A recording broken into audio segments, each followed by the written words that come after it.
السلام عليكم. اليوم غنهضر لكم على الوثائق اللي كيحتاجها المهندس المعماري باش يصيب لكم التصميم الهندسي.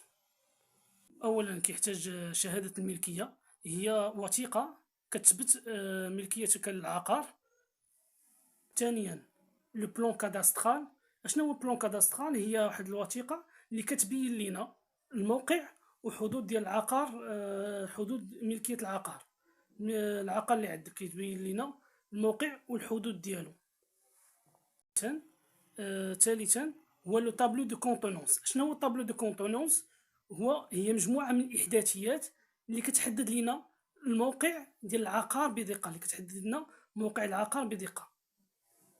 الوثيقه الرابعه هي لا نوت دو رونسينيومون دوربانيزم.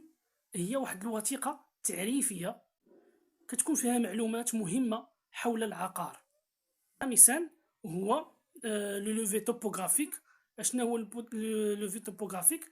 هو انه هذا كيساعد المهندس المعماري باش يوضع تصميم في حدود الملكيه العقاريه. سادسا لو كاي دو شارج. الكاي دو شارج كيكون فيه جميع التفاصيل الهندسيه. اخيرا البطاقه الوطنيه، بطاقه التعريف الوطنيه.